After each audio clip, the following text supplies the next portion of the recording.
My girlfriend said, "We've decided you're not my type," in front of her entire friend group. So I replied, "Thanks for clarifying I was dating all of you," and left. What happened next proved I dodged a massive bullet. Hey Reddit, my girlfriend stood up in front of her 5 best friends and told me they'd all collectively decided I wasn't her type anymore, like I was some kind of committee decision that required a group vote. I looked at all 6 of them, said my piece, and walked out. What followed showed me exactly what kind of nightmare I'd escaped from Buckle Up. Because this story gets wild. I'm Blake, 30 years old, and I work as a digital forensics investigator here in Portland. Basically, I spend my days analyzing data breaches and cybercrime evidence for law enforcement agencies across the Pacific Northwest. It's the kind of job where you stare at computer screens for hours, following digital breadcrumbs that criminals think they've erased, piecing together evidence that puts bad guys behind bars. The work's intense but deeply satisfying. There's something about finding that one deleted email or recovered file that cracks a case wide open that just hits different. Most people think it's boring, just me in a basement with computers and energy drinks. But I genuinely love the puzzle aspect of it.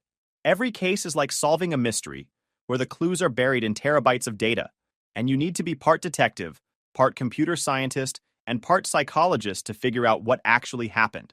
My typical day starts around 7 a.m. at the lab.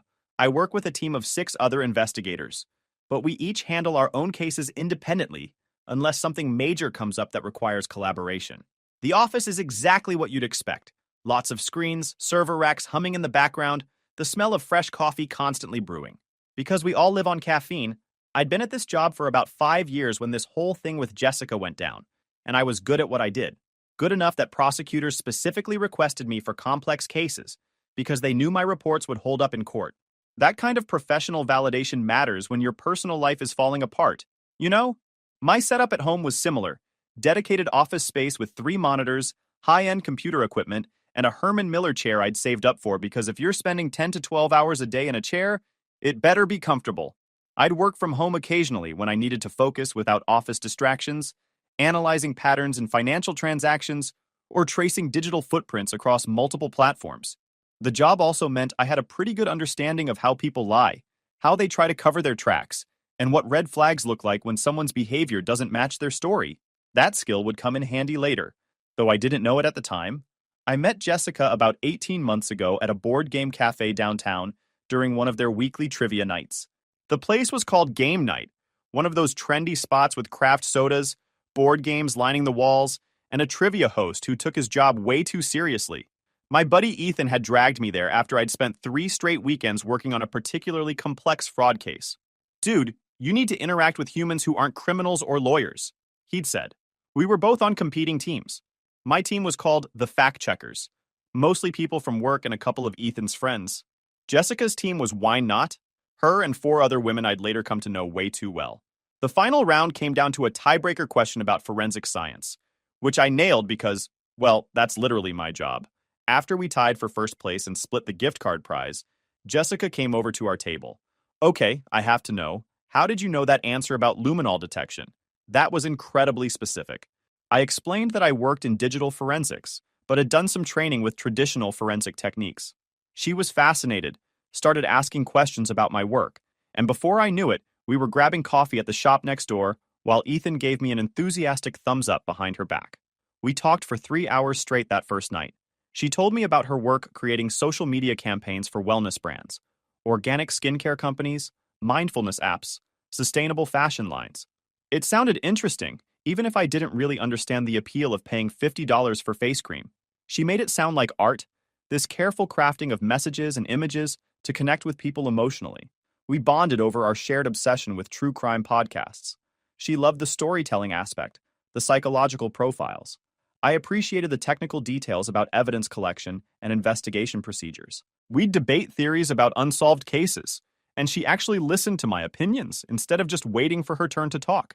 She also loved weekend farmers market visits, which most people our age found boring. But Jessica would spend hours wandering through the stalls, talking to vendors about their products, picking out fresh produce like she was selecting art pieces. I found it charming. This attention to detail, this appreciation for quality over convenience. Jessica was 27, attractive in that effortless way some women have. Blonde hair usually pulled back in a messy bun, minimal makeup, yoga pants, and oversized sweaters as her default outfit. She had this infectious laugh that started as a giggle and built into something that made everyone around her smile. Even my dry observations about forensic science methodology seemed genuinely interesting to her, or at least she was good at pretending they were. Those first few months were great. We fell into an easy rhythm. She'd come over after work.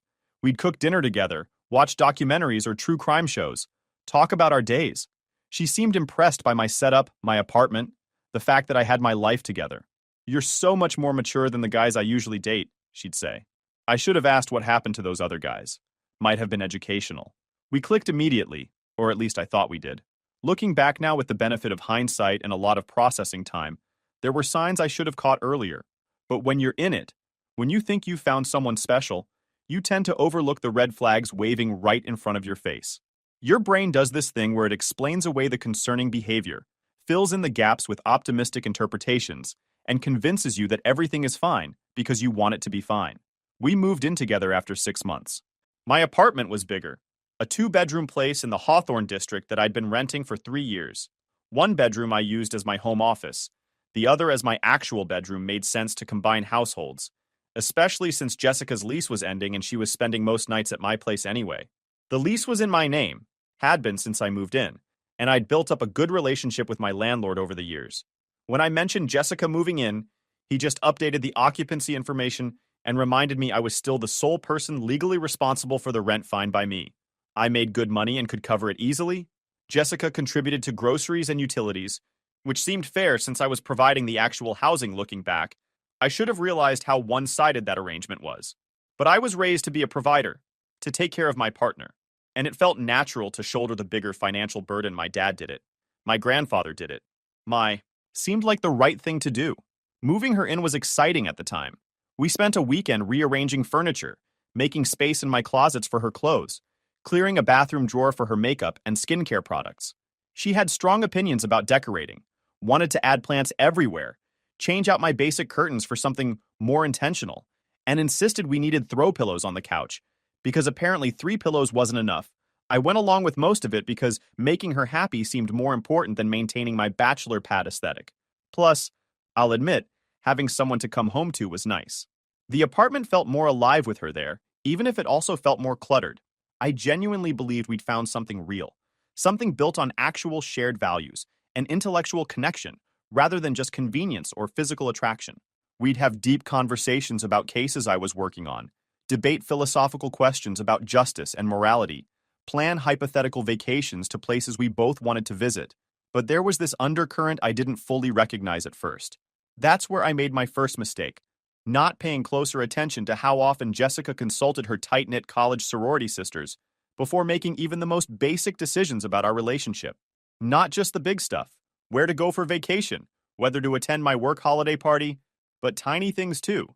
What to make for dinner, whether to get a new comforter, what show to watch on a random Tuesday night. She'd pull out her phone constantly, texting her friends, getting their input, waiting for their approval before committing to anything. At first, I thought she was just being considerate, wanting second opinions to make sure she was making good choices. Seemed responsible, even admirable. I didn't realize she was asking for permission. These 5 women had maintained their group dynamic for years after graduation. They'd all been in the same sorority at Oregon State, lived together in the house for 3 years, and apparently decided that graduating didn't mean their sisterhood had to end. In theory, that's sweet. Maintaining close friendships into adulthood takes effort, and I respected their commitment to staying connected. In practice, it was a recipe for disaster. They met every Thursday evening for what they called Sister Circle, dinner at someone's apartment where they'd supposedly catch up on life, support each other through challenges, and maintain their bond. What it actually was, I'd later discover, was a weekly meeting where they'd analyze and evaluate every aspect of each other's lives, offering guidance that was really just thinly disguised control. They treated every major life choice like a committee vote, requiring unanimous approval before anyone could proceed. And I mean everything Job offers. Apartment leases, relationship decisions, even haircuts apparently needed group consensus. At first, I found their closeness charming, even admirable. The way they supported each other through career transitions, family drama, and romantic disappointments seemed genuine. I remember the first time I met them all together. It was maybe 2 months into dating Jessica. She'd invited me to a birthday brunch for one of the group, Madison, turning 27, at some trendy spot with a 2-hour wait and overpriced egg dishes. The 5 of them arrived as a unit, all dressed in coordinated casual chic outfits like they'd planned it, which they probably had. Vanessa, the self-appointed leader, immediately started asking me questions. Not the normal, how did you meet Jessica, getting to know you stuff. More like interview questions. What did I do for work? Where did I see myself in 5 years? What were my views on relationships and commitment? Did I want kids someday? What were my long-term financial goals? I thought she was just being thorough, maybe protective of her friend. Didn't realize I was being evaluated for compatibility with their predetermined standards. But I gradually started noticing how Jessica would defer to their collective opinions on everything. And I mean everything. Vacation destinations, whether I could join their monthly escape room challenges, weekend plans, even what we should have for dinner on random Tuesday nights. The first real warning sign came about 4 months into our relationship. Jessica and I were planning our first romantic weekend trip together. A coastal cabin rental I'd found that had great reviews and was within our budget. Nothing fancy, just a chance to get away and spend quality time together. Jessica spent an entire evening on video chat with the group, describing every single detail of my proposal for the trip, where it was located, how much it cost, what activities were nearby, what the weather forecast looked like, while they offered running commentary about my choice of location, budget allocation, and timing relative to her work schedule. I remember sitting on the couch, pretending to read a book while actually listening to them dissect my planning like I was some kind of event coordinator being reviewed by clients. Is he sure that's the best area? Couldn't he have picked somewhere more Instagrammable? That seems kind of cheap for a romantic getaway. The trip ended up being great, but the experience of having it pre-approved by committee left a weird taste in my mouth. That's when I started noticing the pattern more clearly. They weren't just offering friendly advice or emotional support. They were actively evaluating everything I did, discussing my compatibility score like I was a job candidate being reviewed by a hiring committee with predetermined criteria. The dynamic became increasingly obvious during group gatherings. I'd catch them exchanging meaningful glances and subtle nods whenever I expressed an opinion that didn't align with their predetermined expectations about what constituted appropriate boyfriend behavior. They'd developed this sophisticated system of asking loaded questions specifically designed to reveal my true character. Questions about whether I preferred staying in with documentaries or going out to trendy spots, how I felt about social media displays of affection, what my long-term financial goals looked like, whether I supported Jessica's career ambitions or expected traditional relationship roles. Every conversation felt like a test I didn't know I was taking. I started recognizing the deliberate pattern, how they'd strategically steer discussions toward topics that would force me to reveal potential warning signs according to whatever relationship advice they'd absorbed from their favorite psychology podcasts and Instagram influencers. During one dinner at Vanessa's place, they spent 20 minutes grilling me about my career trajectory. "So, you're happy just staying in forensics?" Madison asked, with this tone that suggested I should be ashamed of not having CEO ambitions. "Don't you want to do something more entrepreneurial?" I explained that I loved my work, that I was good at it, and that I made a solid living. Apparently, that was the wrong answer. The looks they exchanged told me I'd just failed some invisible test.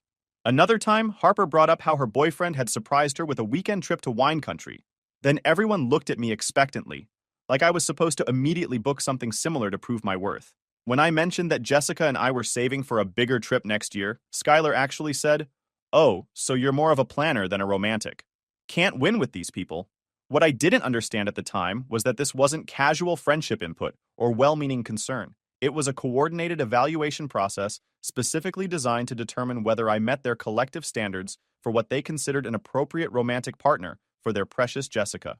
Looking back, I can see how naive I was to think that dating one person meant building a relationship with just her, rather than navigating the complex social hierarchy of her chosen family, who had apparently appointed themselves as relationship gatekeepers with veto power over her romantic future. The breaking point came about 15 months into our relationship, during their monthly gathering at Vanessa's upscale apartment. I discovered they'd been holding what they called an intervention, specifically designed to reach a collective verdict about my relationship worthiness. I was supposed to pick up Jessica after what I thought was just another casual get-together. We had plans to grab dinner and catch a movie. Normal Friday night stuff. I showed up at Vanessa's building around 8 p.m., buzzed up, and walked into what felt like a corporate boardroom meeting with myself as the unwitting subject under review. The scene was surreal. All 6 of them were arranged in the living room, like some kind of tribunal. Vanessa stood by her wall-mounted television, remote in hand, looking like a prosecutor about to present damning evidence. The other four sat on the couch and chairs, faces serious. And Jessica sat in the middle, hands folded in her lap, looking like a defendant awaiting sentencing. But here's the part that still blows my mind. Vanessa had prepared an actual PowerPoint presentation. I'm not exaggerating. A full professional presentation displayed on her TV, complete with slides detailing what she termed my concerning behavioral patterns and compatibility red flags that threatened Jessica's long-term happiness and personal growth. I stood there in absolute disbelief as she clicked through professionally designed slides. The presentation criticized my preference for documentary nights over club hopping, my habit of fact-checking their gossip stories when they shared obviously embellished rumors, my tendency to suggest budget-friendly date options instead of expensive restaurant reservations, my apparent failure to provide adequate social media validation through public displays of affection. The presentation included actual charts, bar graphs comparing my behavior to what they'd researched as ideal boyfriend standards from relationship psychology articles, numerical scores rating my performance in categories like emotional availability, social compatibility, and long-term provider potential, as if I were a product being evaluated for market viability. One slide was titled Communication Concerns and listed things like prefers deep conversations over small talk, doesn't respond to group chat messages quickly enough, and questions group decisions instead of supporting them automatically. Apparently, having my own opinions was a character flaw. Another slide compared my income and career trajectory to some imaginary standard they'd created. Despite the fact that I made solid money, owned my own place, and had excellent job security, apparently I wasn't ambitious enough because I wasn't chasing executive positions or starting a company.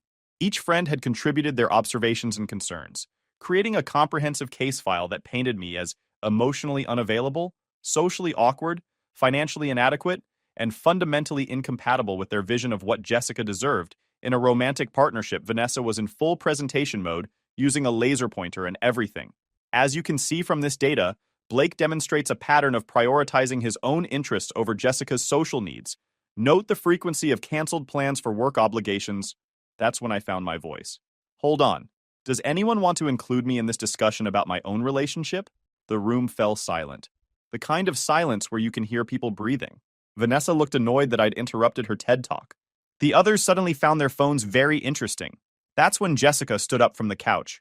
She looked directly at me with what I can only describe as rehearsed conviction and delivered the line that ended everything between us in the most humiliating way possible.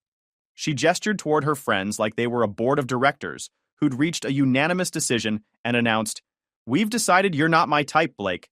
This isn't working anymore. Not, I've decided. Not, I think we should talk.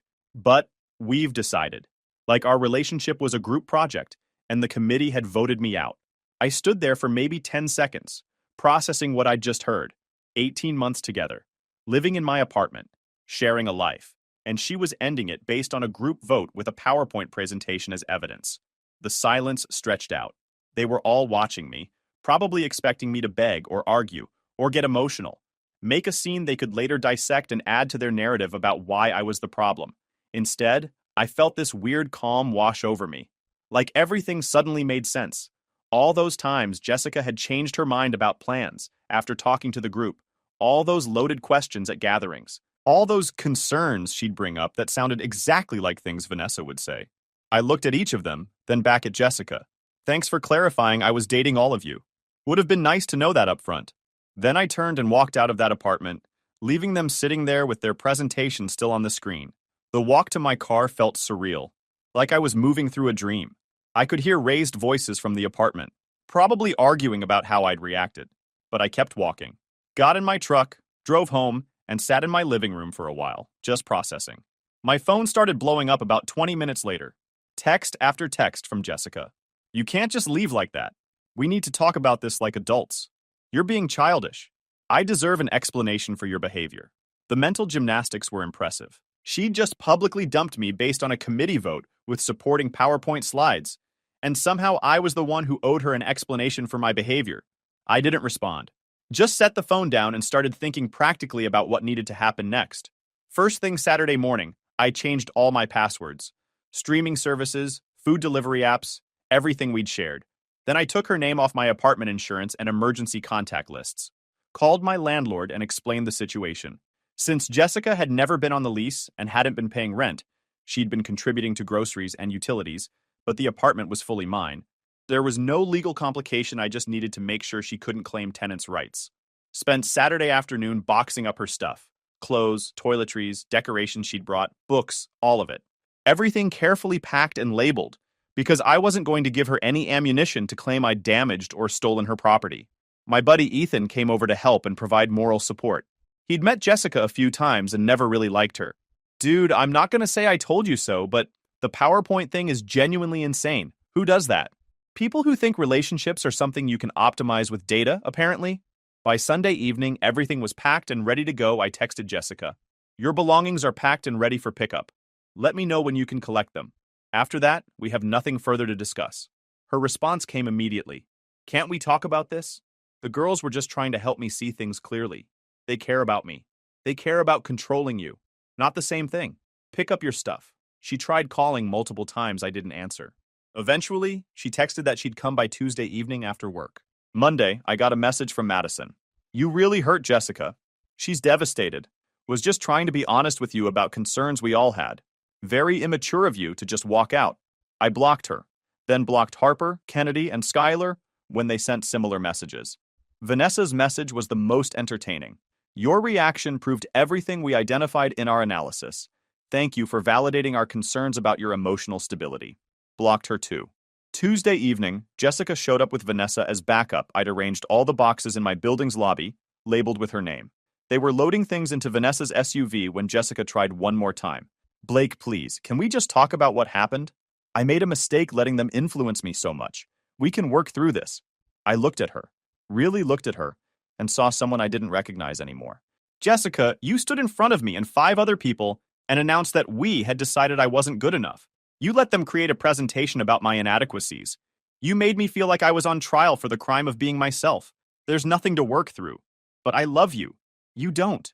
You love the idea of having a boyfriend who checks boxes on some list they created. That's not the same thing. Vanessa stepped forward. She's trying to apologize. You could at least... Vanessa, with all respect, mind your own relationship. Oh wait, you don't have one. Maybe that's why you spend so much time managing everyone else's. That shut her up. They finished loading the boxes and left without another word. Over the next few weeks, the story spread through our mutual social circles. The PowerPoint detail was too bizarre not to share, and people had predictable reactions. Some thought it was hilarious. Some thought it was psychotic. Most were just stunned that adults actually behaved this way. Jessica's friend group went into damage control mode, trying to spin the narrative. According to their version, I'd overreacted to constructive feedback and couldn't handle honest communication about relationship concerns. They conveniently left out the part about the formal presentation and group vote. But then something interesting happened. Other people started coming forward with their own stories about the group's behavior. An ex-boyfriend of Harper's reached out to say they'd done something similar to him, arranged an intervention where they'd listed all his supposed flaws and demanded he change or Harper would leave him. He'd tried to change, became miserable, and eventually they broke up anyway when he couldn't meet their impossible standards. Kennedy's ex-girlfriend shared that she'd been subjected to constant group evaluations and check-ins, where they'd analyze every aspect of her relationship, offering unsolicited advice about everything from her career to her appearance. Turned out this friend group had a pattern. They'd identify someone they deemed not good enough for their friends, systematically undermine the relationship through constant criticism and doubt, then orchestrate some dramatic confrontation that forced a breakup, all while positioning themselves as caring friends just looking out for their besties. It was manipulation disguised as support, control disguised as care. About 6 weeks after the breakup, I was at Powell's Books browsing the true crime section, a Saturday ritual I'd maintained even during the relationship, when someone approached me. Excuse me, are you Blake? I turned to find a woman about my age, dark hair pulled back in a ponytail, glasses, holding a book about forensic psychology. She looked familiar, but I couldn't place her immediately. Yeah, that's me. Do I know you? She smiled. We've crossed paths at a few forensics conferences. I'm Morgan. I work in cybersecurity consulting. I heard about what happened with your ex through the professional grapevine. She paused. Sorry if this is weird, but that PowerPoint story is legendary in the tech community. I had to verify if it was actually true. I laughed despite myself. Unfortunately, yes. Complete with bar graphs, numerical scoring systems, and a laser pointer for emphasis. She shook her head in disbelief. That's genuinely unhinged. I've been to some weird corporate presentations, but using PowerPoint to break up with someone is a whole new level. Want to grab coffee and compare notes about digital forensics? Purely professional interest, no hidden agenda or friend committee required. That last line sealed it. We ended up talking for 3 hours at the coffee shop attached to the bookstore. Morgan was smart, funny, and refreshingly direct. No games, no hidden meanings, no checking with friends before expressing an opinion. She worked in corporate cybersecurity, helping companies identify vulnerabilities before hackers could exploit them. Her specialty was social engineering, understanding how people manipulate systems and other people to gain access to information they shouldn't have. Essentially, she studied human behavior to predict and prevent security breaches. We geeked out about encryption methods, social engineering tactics, and the latest developments in digital evidence collection.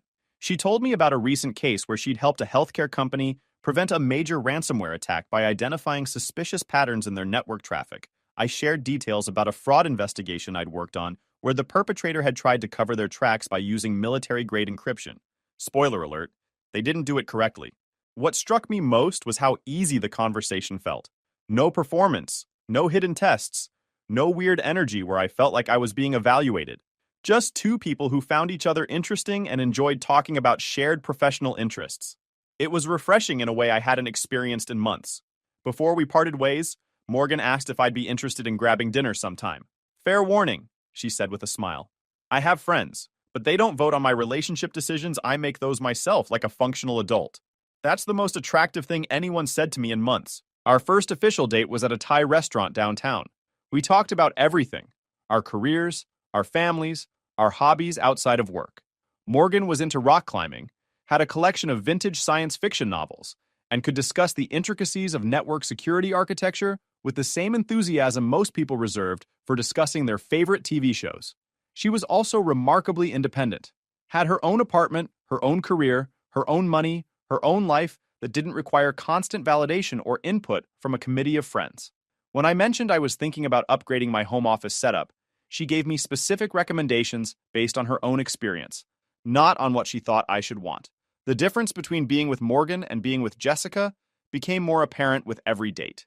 With Jessica, I'd always felt like I was performing, trying to meet some invisible standard, walking on eggshells around topics that might trigger a group consultation session. With Morgan, I could just be myself, analytical, sometimes overly logical, content to spend a Friday night at home watching documentaries instead of bar hopping. I love that you're not trying to be someone you're not, Morgan told me on our fourth date. We were at her apartment, testing out her new espresso machine while discussing a cybersecurity conference we were both planning to attend. Jessica's loss, honestly. Anyone who needs external validation to determine if they like someone isn't ready for a real relationship. Coffee dates turned into dinner dates. Dinner dates turned into weekend hikes in the Columbia River Gorge and trips to the Portland Art Museum. Within a couple of months, we were officially together. Though it never felt like a big dramatic decision, it just felt natural, easy, right? The difference between being with Morgan and being with Jessica was night and day. Morgan had friends, good friends, but they treated our relationship like it was ours to navigate. They'd ask how things were going, offer support when needed, but never once tried to evaluate whether I was good enough or suggest Morgan could do better. When Morgan mentioned me to her friends, they'd say things like, "You seem happy, and we'd love to meet him sometime," not, "Are you sure about this?" Or, "Have you considered whether he meets your long-term goals?" It was what healthy friendship looked like. Support without control, care without manipulation. About 8 months into our relationship, we were at a local art gallery opening. Morgan's friend was exhibiting photographs when I spotted Jessica across the room. She looked different, thinner, tired. She was alone, which was unusual. The friend group was normally attached at the hip. Our eyes met across the gallery. She immediately started walking toward us, determination on her face. I felt Morgan tense slightly beside me. "Blake, I need to talk to you." Jessica's voice was urgent, almost desperate. "I'm here with Morgan. We have nothing to discuss. Please, just 5 minutes. I need you to understand what happened. They manipulated me. The whole friend group, they were toxic, and I didn't see it until..." "Until what? Until they turned on you? Until you weren't useful anymore?" Her face crumpled. "It's not like that. I've been in counseling. I've learned so much about manipulation and codependency and..." "Good for you, Jessica. I'm glad you're getting help. But that doesn't change what happened or make us friends. But you have to understand, I was under so much pressure. They made me think. Morgan stepped forward. Hi, I'm Morgan, Blake's girlfriend. It seems like you're working through some things, which is great, but this isn't the appropriate time or place. Jessica looked at Morgan like she'd just noticed her. You don't understand. Blake and I have history. We were building a life together before everything went wrong. I understand you made a choice. Now you're dealing with the consequences. Morgan's voice was calm but firm. Blake's moved on. I think you should too. That's when Jessica's composure completely shattered. She raised her voice, drawing attention from other gallery visitors. You don't know what you're talking about. He was supposed to be mine. We had plans. Those horrible friends ruined everything. And now he's with you. And it's not fair. Gallery security started moving toward us. The scene was causing enough disruption that several people had their phones out, recording. I kept my voice level. Jessica, you need to leave. This behavior isn't healthy. I know what I did was wrong. I know that. But I've changed. I've learned. You have to give me another chance. Security arrived. A stern-looking woman in a suit politely but firmly asked Jessica to leave the premises. Jessica tried to argue, but when they threatened to call the police, she finally backed down. As she was being escorted out, she shouted back at me, You'll regret this. We were perfect together and you know it. Morgan slipped her hand into mine. Well, that was intense. You okay? I nodded. Yeah, just sad, really. She's still not taking responsibility. It's still about what was done to her, not what she chose to do. The incident got posted on social media. Multiple people had recorded Jessica's meltdown. The video spread through our extended social network, with former friends adding commentary about her public humiliation and their narrow escape from her obvious psychological instability. The friend group, predictably, distanced themselves from Jessica entirely. According to mutual acquaintances, they'd turned on her after the breakup when she started questioning their influence and pulling back from their control. The same treatment they'd helped Jessica give to me. Turned out when you weren't useful to their social hierarchy anymore. When you questioned their authority or tried to establish independence, you got cut off completely. The loving support disappeared the moment you stopped being compliant. Jessica had learned the hard way what I'd already figured out. That friend group didn't actually care about anyone's happiness or well-being. They cared about maintaining power and control within their social structure. Anyone who threatened that dynamic, whether by pointing out their manipulation or by simply being deemed not good enough, got systematically removed. 3 months after the gallery incident, I proposed to Morgan during a private stargazing session at the Mount Hood Observatory. We'd driven up for one of their special astronomy nights, and I'd arranged with the staff to have a few minutes alone on the observation deck after the program ended, under a sky full of stars, with Portland spread out in the distance. I told Morgan that she was the first person I'd been with who made me feel like being myself was not just acceptable but actually valued. That her support felt like freedom, not pressure. That I wanted to build a life with someone who celebrated my strengths instead of cataloging my weaknesses. She said yes before I even finished the whole speech. The proposal was perfectly suited to both our personalities. Quiet and intimate rather than performative, focused on our shared love of learning and discovery, rather than creating content for social media validation. We kept the wedding planning simple. Close family and friends only. No drama, no committee votes, no hidden agendas. Just people who genuinely cared about us and supported our decision to build a life together. Morgan's friends were genuinely excited about our engagement, asking thoughtful questions about our plans and offering practical help, without trying to insert their opinions about what constituted appropriate wedding planning or relationship milestone timing. The contrast between healthy friendship support and toxic group interference couldn't have been more obvious. Friends celebrated someone's happiness without needing to control or approve every decision involved in building a life together. About a month before our wedding, I got a LinkedIn message from Jessica. The message was carefully worded to avoid triggering harassment concerns while expressing her understanding of how group pressure had influenced her behavior and decision-making throughout our relationship. She wrote about months of counseling, learning to recognize manipulation patterns, rebuilding her decision-making confidence, and developing healthy boundaries with people who disguised control as care. She acknowledged that I'd been treated unfairly and that she took full responsibility for her choices, regardless of external pressure. The message ended with a request for what she called closure, acknowledgement that she understood what had happened, and genuine wishes for my happiness. I showed the message to Morgan. She read it carefully, then looked at me. What do you want to do? Nothing. Any response just opens a door that should stay closed.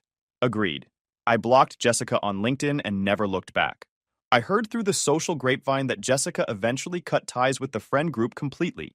She moved to Seattle for a fresh start, found better friends who supported her without trying to control her, and from what I understand, she's doing okay. Working at a marketing firm up there, apparently dating someone new, learning to trust her own judgment instead of outsourcing her decisions to a toxic social circle.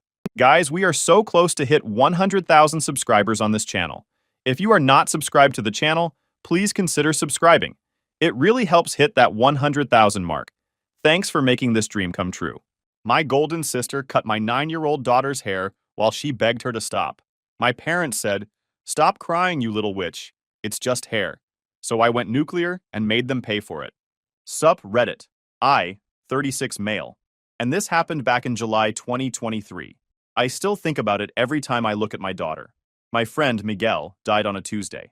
Wrapped his Accord around a telephone pole on the I-10 at 2 a.m. They said he fell asleep at the wheel. Left behind a wife, 2 kids under 5, and me without my best friend since college. The funeral was set for Saturday in Tucson, 2 hours south. Hazel is a family lawyer. She knows things. That Thursday night, while I was packing my suit, she leaned against the bathroom doorframe with her arms crossed. "Are you absolutely sure about leaving Lily with your parents?" I glanced at her in the mirror while adjusting my tie. It's one day. They're her grandparents. Is Brooke going to be there? There it was. My sister.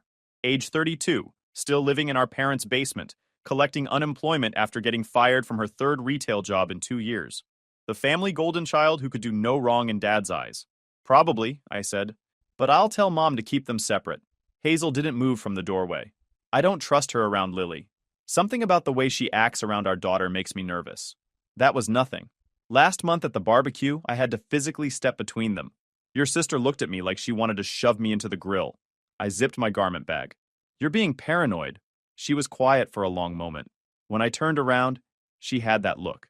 The one she gets in court when she knows she's right, but the judge is about to rule against her anyway. "Fine," she said. "But I'm telling you now. If Brooke does something to Lily, I'm not going to handle it diplomatically." I should have listened. Hazel has instincts about people that I don't. It's why she's good at her job. But I was dealing with losing Miguel, and I just wanted one thing to be simple. Saturday morning, we dropped Lily off at my parents' house around 9 a.m. It's a ranch-style place in a subdivision that was new in the 80s and is now showing its age. Dad built half of it himself back when he ran his construction company. He's proud of that fact and mentions it approximately every time anyone visits. Mom answered the door in her usual style. Floral house dress, hair in curlers, even though she wasn't going anywhere. "Oh, you two look so nice. I'm so sorry about Miguel, honey." Brooke was on the couch, scrolling through her phone. She looked up when we walked in. Her eyes went straight to Lily, and something flickered across her face that I couldn't quite read. "Hey, Squirt," Brooke said. "Maybe today we can hang out and do something fun together, huh?" Lily moved closer to my leg. I told myself it was nothing. Just ant stuff. "Mom, just make sure someone's watching her at all times, okay? We'll be back by 6. "Of course, sweetie. Don't you worry about a thing." Before we left, Lily hugged me tight. Tighter than usual. "Dad, I have a weird feeling." I kissed the top of her head, breathed in that kid shampoo smell. "You'll be fine, baby. Grandma's going to make you lunch. You can watch cartoons. We'll be home before you know it." If I could go back to that moment, I'd pick her up, walk out the door, and never look back. The funeral was brutal. Open casket. Miguel looked wrong. Too waxy, too still. His kids didn't understand why Daddy was sleeping in the fancy box. His wife couldn't stand during the service. I gave the eulogy and barely made it through. On the drive back, I kept thinking about mortality, about how fast everything can change. Hazel held my hand across the center console and didn't say anything, which was exactly what I needed. We got back to my parents' house at 5:45 p.m. Early, actually. The sun was still high, making everything in the neighborhood look washed out and too bright. I used my key to open the front door. Immediately, I heard crying. Not tantrum crying, not hurt crying. Something worse. The living room looked normal. TV on, some cartoon about talking animals, pillow and blanket on the couch. But Lily was curled up in the corner of the sectional, face buried in a throw pillow, her whole body shaking. Then I saw her hair. It was gone. Not gone, but destroyed. Chopped unevenly at her shoulders, some parts shorter than others, chunks missing near her neck. It looked like someone had attacked it with dull scissors while blindfolded. Hazel came in behind me. I heard her sharp intake of breath, Then a sound I'd never heard her make before. Something between a gasp and a growl. Who did this? Her voice was pure ice. Lily looked up. Her face was swollen, red, soaked with tears. Snot running down to her lip. Her eyes were unfocused. That 1,000-yard stare you see on people who've been through something traumatic. Aunt Brooke, she whispered. The room tilted. Or maybe I tilted. Hard to tell. Hazel moved first, crossing to Lily in 3 strides and wrapping her in her arms. Our daughter collapsed into her, sobbing so hard no sound came out. Just these horrible hitching gasps. I stood there like an idiot, trying to process what I was seeing. This was my baby girl. This was the kid whose hair I'd watched grow every single day since she was 4 years old, who brushed it 100 strokes every night, who wanted to be Rapunzel for 3 Halloweens in a row. Where is she? I asked. My voice didn't sound like mine. Lily pointed toward the hallway where the bedrooms were. Stay here, I told Hazel. Then I walked down that hallway like a man walking to his own execution. Brooke's door was closed. I didn't knock, just grabbed the handle and shoved it open. She was sitting on her bed, scrolling through Instagram like nothing had happened.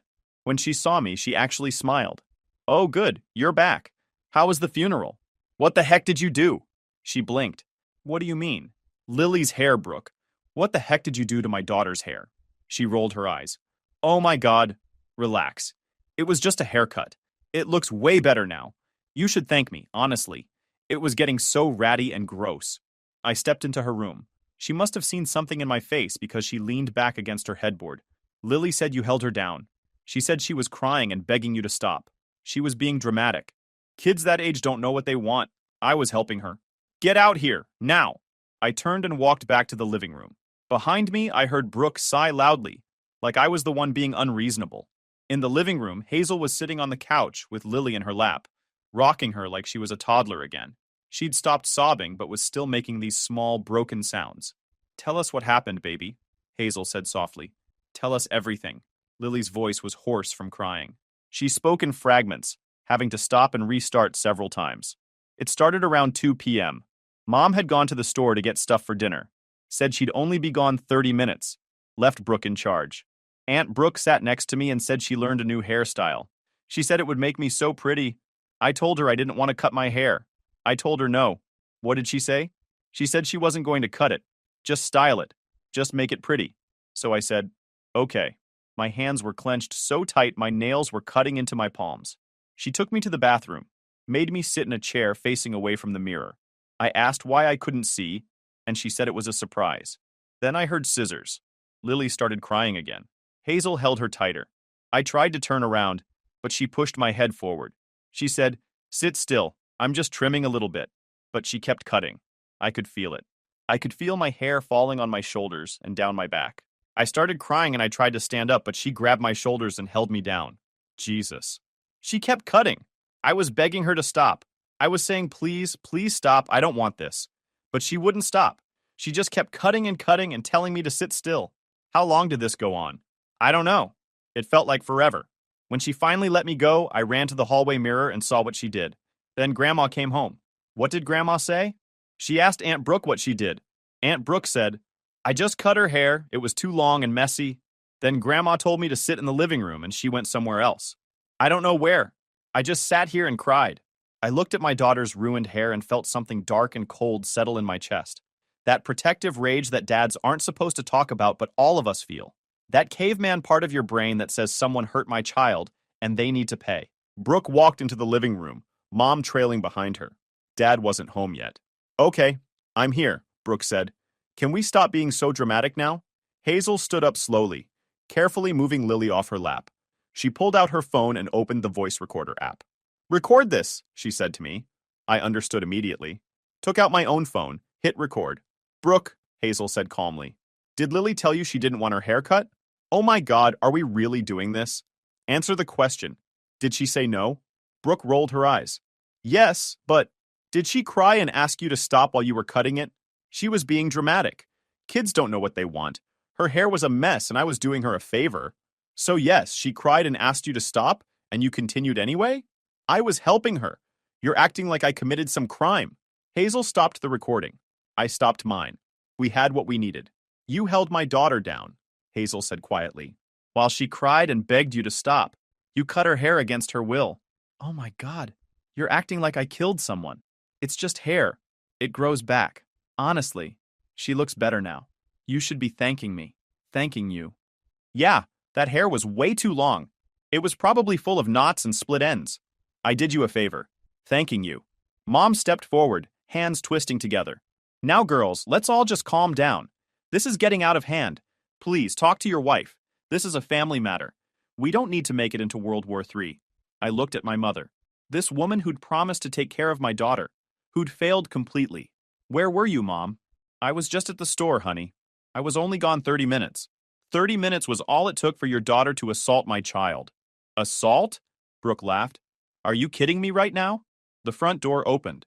Dad walked in carrying a bag from Home Depot, probably some fixture he was going to spend all weekend installing. He took one look at all of us standing there and set his bag down. What's going on? Dad is one of those guys who thinks volume equals authority. 6'2", still has the build from his construction days even though he's been retired for 5 years. Gray crew cut, permanent sunburn on his neck. The kind of man who has opinions about everything and considers listening to be a sign of weakness. Brooke cut Lily's hair and now they're all upset, Mom said quickly. Dad looked at Lily's hair, then at Brooke, then at us. It's just a haircut. What's the big deal? The big deal, Hazel said, her voice still in that scary calm register, is that your daughter physically restrained our child while our child was crying and begging her to stop. That's assault. Assault. Dad barked out a laugh. You've got to be kidding me. This is family business. Brooke was helping the girl. Look at her. She looks fine. She looks fine? I stepped forward. Dad, look at your granddaughter. Lily's eyes were swollen nearly shut. Her face was blotchy and red. Her lip was trembling. And her hair, the hair she'd loved more than anything, was destroyed. She's fine, Dad said dismissively. Kids cry. She'll get over it. Now I think everyone needs to calm down and stop making my daughter feel bad for trying to help. Help? Hazel's voice was rising now. She held Lily down. Lily said no. Multiple times. She said no, and Brooke did it anyway. Do you understand what that teaches a child? It teaches her that adults know better, Brooke said smugly. Kids don't know what's good for them. That's why they have parents and aunts who care about them. You don't care about her. You wanted to hurt her because you're jealous. Jealous? Brooke's voice went shrill. Of what? Her hair? Are you insane? You've been making comments about it for years. You've been trying to convince her to cut it. You couldn't stand that a 9-year-old had something beautiful that you wanted to destroy. Oh, screw you. You've always thought you were better than me. Coming in here with your fancy lawyer job and your perfect little family. You know what? Yeah, I cut her hair. And I'd do it again. She looks better. You're welcome. The room went silent. Something in me switched off. Or maybe it switched on. Hard to tell the difference. I'd spent my whole life being the peacekeeper. The good son who swallowed his opinions to keep family dinners civil. The one who made excuses for Brooke's behavior, because that's what families do. Not anymore. I walked to the kitchen. Mom's big fabric shears were on the counter, where she'd left them after wrapping Christmas presents. I picked them up. Matt? Hazel's voice behind me. Not stopping me, just checking. Take Lily outside to the car, I said. Lock the doors. She understood. Took Lily by the hand and walked her out the front door. I heard the car doors close, heard the locks engage. I walked back into the living room with the scissors. Brooke saw them and took a step back. What are you doing? I didn't answer. Just walked toward her. Dad! Her voice went up an octave. Dad, do something! Dad moved to intercept me. I looked at him. Really looked at him. Let him see whatever was on my face. He stopped. Think about what you're doing, he said. But his voice was uncertain now. I have. I walked past him. Brooke backed up against the wall. Come on, I'm your sister. We can talk about this. I'm sorry, okay? I'm sorry. Please don't. I grabbed a handful of her hair. One thick section near her left temple. She tried to jerk away, but I held tight. You wanted to know what it felt like to make someone beautiful? I said. Let me show you. One cut. Quick and brutal. The scissors were sharp. Went through clean. I dropped the hair on the floor and stepped back. Brooke touched the side of her head where a chunk was missing. Her hand came away shaking. Then she looked at the hair on the floor and started screaming. I set the scissors on the coffee table. Didn't throw them. Didn't brandish them. Just set them down and pulled out my phone. What are you doing? Dad demanded. I dialed 911. What the heck do you think you're doing? The operator answered. 911. What's your emergency?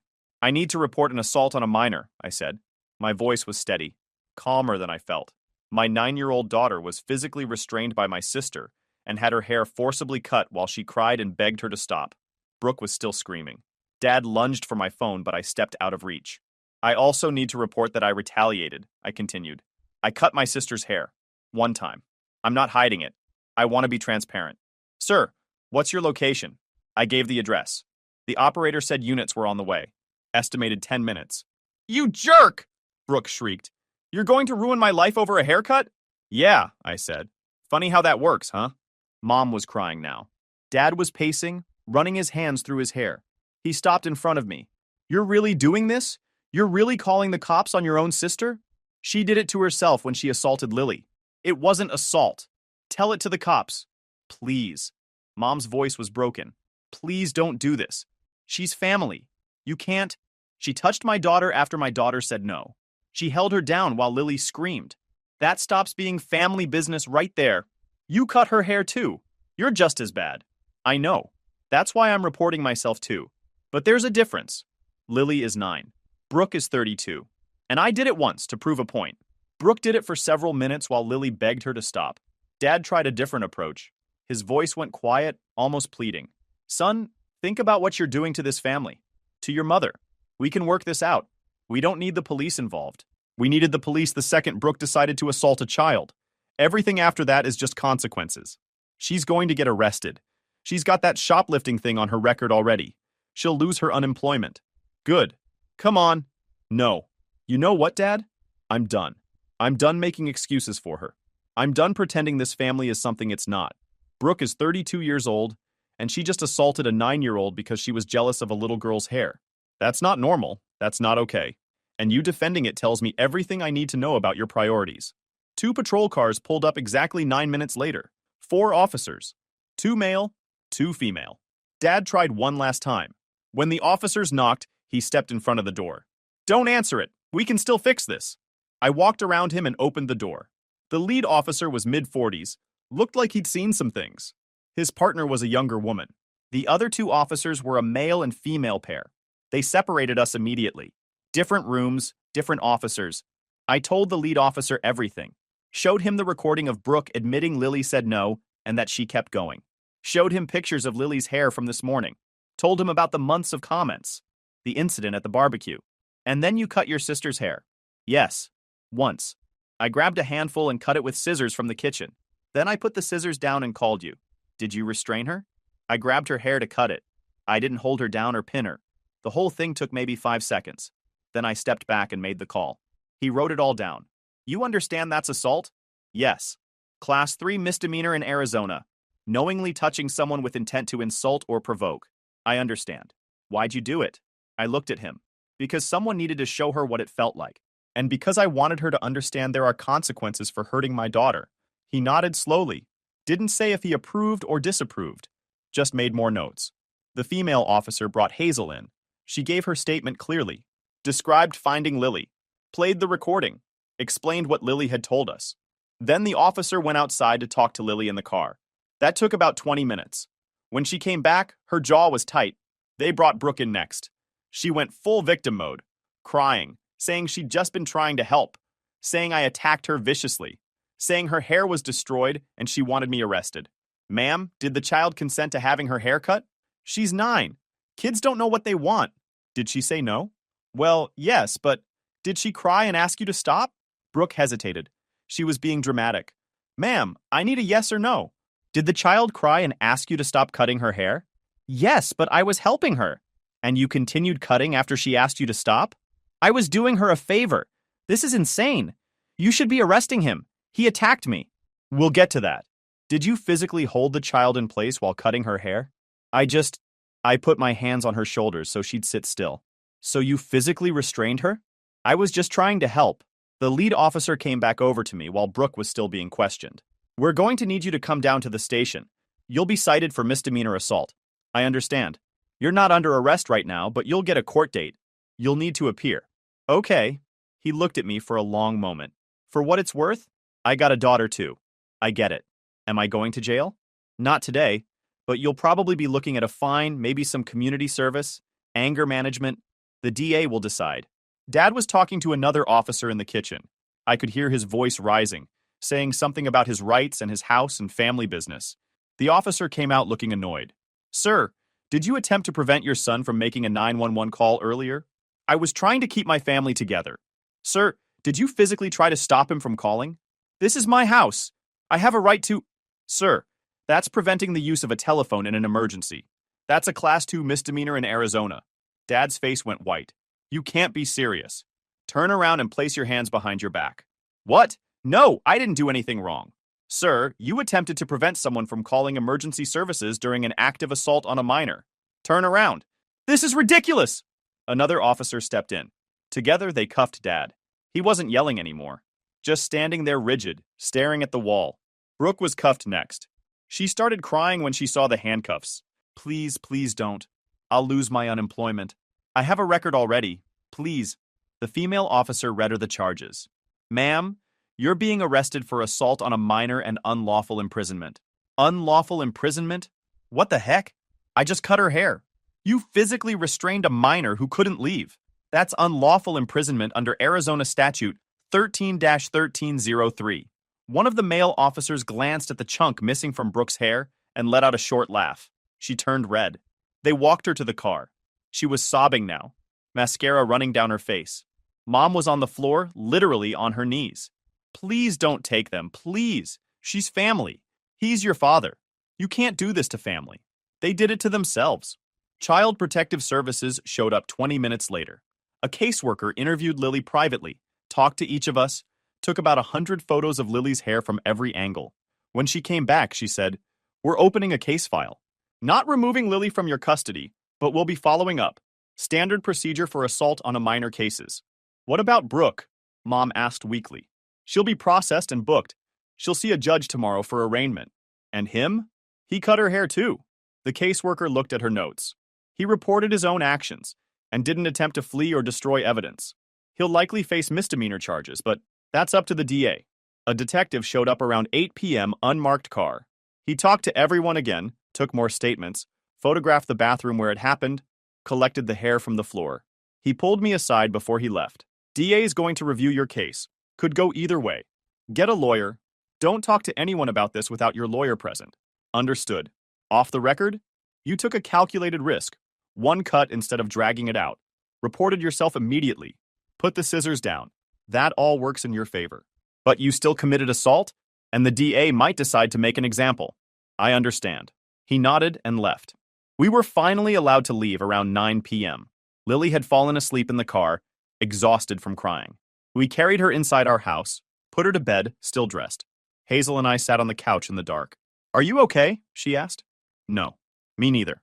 I'm probably going to get charged. I know. Was it worth it? She thought about that. Ask me in a year. 30 minutes later, we heard a car pull up outside. A taxi. Then a knock on the door. I opened it to find Grandma standing there with her cane and a small overnight bag. Someone better tell me what the heck happened, she said. And don't lie to me. Grandma was 82 years old and had buried 2 husbands, raised 4 kids, worked as a nurse for 40 years, and taken exactly zero nonsense from anyone since approximately 1960. We told her everything. Didn't sugarcoat it, didn't make excuses, just laid out exactly what happened. She listened without interrupting. When we were done, she sat back in our armchair and took a deep breath. Your father called me from the police station, told me you'd lost your mind, said you'd ruined the family. What did you say? I told him he ruined the family when he raised a daughter who thinks it's okay to assault children. She looked at us steadily. Then I hung up and got a taxi here. You're not staying with them? I'm not staying anywhere near that circus. Your mother's been calling me nonstop, crying about how I need to fix this, how I need to talk sense into you. What did you tell her? I told her that the only person who needs sense talked into them is Brooke, and it's about 30 years too late for that. Hazel brought her some water. Grandma patted her hand. You raised heck tonight, I hear. I wanted to do what he did. He got there first. Good. Both of you showed that girl there are consequences. Should have happened decades ago, but better late than never. We sat there for a while in the dark, not talking. Finally, Grandma spoke again. They're going to try to paint you as the bad guy. Your father will tell everyone you attacked Brooke unprovoked. Your mother will cry and play the victim. Brooke will say she was just trying to help. I know. You got evidence? Recording of her admitting Lily said no and she kept going. Photos. Lily's statement. Neighbors probably saw the patrol cars. Good. Use it all. This goes to court. You make sure that jury sees exactly what Brooke is. I'll testify if you need me. I'll tell them what she's been like her whole life. The stealing, the lying, the jealousy. All of it. You do that? I love your father, but I'm not blind to what he is. And I'm not going to let him or Brooke destroy your family because they can't accept responsibility. She stayed with us for 3 days. Cooked breakfast, helped Lily pick out new hair bows, told stories about being a nurse in the 70s. On the 3rd day, she packed her bag. Where are you going? Lily asked. Getting my own place, sweetheart. Little apartment. Already put a deposit down. You're not going back to Grandpa and Grandma's house? No, baby. Sometimes people show you who they are and you have to believe them. The DA reviewed my case for 3 weeks. I hired a lawyer. Former prosecutor, knew the system, didn't give me false hope about my chances. Best case scenario, they don't charge you at all. Worst case, you're looking at conviction on Class 3 misdemeanor assault. What's the middle ground? Diversion program. You plead no contest, complete anger management classes, community service, pay a fine. After a year, it gets dismissed, and you don't have a conviction on your record. And what do you think they'll actually do? He leaned back in his chair. Honestly, I think they'll offer diversion. You reported yourself, you have a clean record.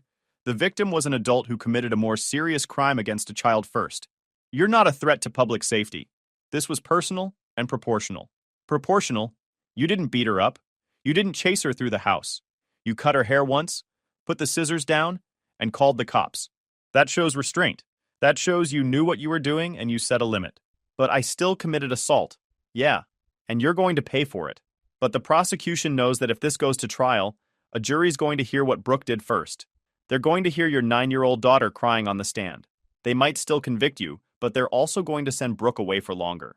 It's not a clean win for anyone. 2 weeks later, the DA's office called. They offered diversion. Exactly what my lawyer predicted. Plead no contest to Class 3 misdemeanor assault. Complete 26 weeks of anger management counseling. 100 hours of community service. $1,500 fine. After 1 year of successful completion, the charge would be dismissed. Take it, my lawyer said. This is as good as it gets. I took it. Brooke's case was different. She was charged with assault on a minor and unlawful imprisonment. Dad was charged with preventing use of a telephone in an emergency. They both pleaded not guilty. The trial was set for October.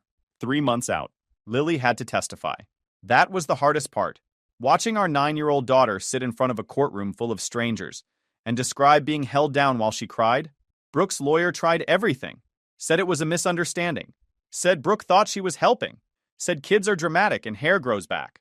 My lawyer was sitting with us in the gallery. He leaned over and whispered, "Watch this backfire." The prosecutor played the recording. Brooke's voice, clear as day, admitting Lily said no, admitting Lily cried, then saying she'd do it again. You heard the defendant's own words, the prosecutor said. She admits the victim said no. She admits the victim cried and begged her to stop. And she admits she would do it again. Ladies and gentlemen, that's not a misunderstanding. That's assault, and it's unlawful imprisonment. The jury deliberated for 3 hours. Guilty on both counts. Dad's trial was faster. The evidence was clear. He'd tried to physically stop me from calling 911 during an act of assault on a child. His lawyer argued he was just trying to keep the family together. The prosecutor said he was trying to cover up a crime. Guilty. Brooke got 18 months probation, 200 hours of community service, mandatory psychological counseling, and a 5-year restraining order from Lily. Dad got a $2,000 fine and 6 months probation. Mom sat in the gallery the whole time, crying silently. After the verdict, she tried to approach us. I walked past her. My diversion program started in November. 26 weeks of anger management in a strip mall off the I-10. 12 of us in folding chairs, learning about triggers and de-escalation. I gave them the minimum, nodded at the right times, did the worksheets. The counselor said I was making progress. I didn't tell him I'd do it again tomorrow. Community service was Saturday mornings at a food bank. Loading boxes, helping old people carry groceries to their cars. One woman asked why I was there. Court ordered, I said. She nodded and didn't ask anything else. That became my favorite part. People who didn't need the whole story. Lily started therapy in December. After the 3rd session, her therapist pulled us aside. She's not afraid of Aunt Brooke anymore. She told me, "My dad made sure she can't hurt me again." Is that healthy? I asked. Healthier than learning adults can hurt her without consequences. You drew a boundary. Now we're teaching her that boundaries don't always require violence. Fair enough. Mom kept sending cards. Birthday, Christmas, Easter. All signed Love Mom, with no mention of Dad or Brooke. In February, she added notes. Short ones. I miss you. Please call. Then paragraphs about forgiveness. About how families work through things. How Brooke was going through something and didn't mean it. I threw them away unopened after that. Grandma moved into her apartment in January. 1 bedroom, 3rd floor, overlooking a park. She seemed lighter, younger, despite complaining about her knees. We visited every Sunday. Brought Lily, had lunch, played cards. Grandma taught Lily how to cheat at gin rummy. Your grandfather called again, she mentioned one Sunday in March. What did he want? For me to talk sense into you. To remind you that Brooke's family. What did you tell him? That family is a verb, not a noun. And Brooke stopped doing the verb a long time ago. We started talking about moving in April. Denver came up. Better schools, better job market, and 2 states between us and Phoenix. In May, I got an offer. Tech company, 30% pay bump, full relocation. Start date in August. I called Grandma first. Good. Put some distance between you and that mess. Can't heal if you keep picking at the scab. Will you be okay? I'm 82 and meaner than a snake. Besides, they have airplanes now. Mom found out in June. Showed up at the house 2 days later. I opened the door. She'd aged 10 years in 10 months. Gray streaks she used to dye. Dark circles. Hands twisting together. Please. 5 minutes. No. Please, I'm begging you. Hazel appeared behind me. You need to leave. I'm his mother. You left our daughter alone with Brooke. Then you defended what she did. You made your choice. Mom's voice cracked. I made a mistake. I know I did. But she's my daughter too. You're asking me to choose? We're not asking anything, I said. We already know who you chose. Please, I can't lose you and Lily. Your father and I are in counseling. We're trying to fix this. Counseling, Hazel repeated. Did they tell you to show up unannounced? I didn't know what else to do. You won't answer. You throw away my letters. Maybe take the hint, I said. She flinched. I'm your mother. I held you when you were born. I stayed up with you when you were sick. That has to count for something. It did. Past tense. Then you chose Brooke over Lily. I didn't choose. You did. Every choice you made that day told us where we stand. Tears running down her face now. Tell me what you want. I'll cut Brooke off. I'll testify against her. Whatever you want, just don't take Lily from me. That got my attention. Not because I believed her, because she'd finally said the quiet part out loud. You'll cut Brooke off? Yes. Tell her she's not welcome until she apologizes to Lily and proves she's changed? Yes, I promise. What about Dad? She hesitated. Just a second, but enough. I can talk to him, make him understand. That's not what I asked. Will you stand up to Dad? Longer hesitation. It's complicated. He's my husband. He's set in his ways. But I can work on him. There it is. Hazel put her hand on my shoulder. I looked at Mom one more time. You want to know what I want? Nothing. I don't want your promises because they're worthless. I don't want your apologies because you're only sorry there are consequences. And I don't want you around my daughter until you choose her over the people who hurt her. Please, we're moving to Denver in August. Don't call, don't write, don't show up. If you want a relationship with us someday, prove you've changed, really changed.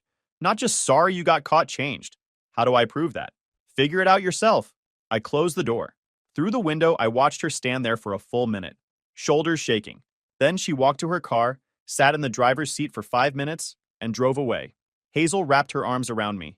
You okay? Yeah. She'll try again. We'll be in Denver by then. I completed my diversion program in May. Charge dismissed. My lawyer told me to stay out of trouble. We moved August 15th. Said goodbye to 3 people. Grandma, my lawyer, and Miguel's widow. Lily started school first week of September. Made friends in 2 days. Joined choir. Got the lead in the fall musical by October. Her hair was growing back. Still uneven, but getting longer. She didn't brush it 100 strokes anymore. Just washed it and let it dry. Guys, we are so close to hit 100,000 subscribers on this channel. If you are not subscribed to the channel, please consider subscribing. It really helps hit that 100,000 mark. Thanks for making this dream come true.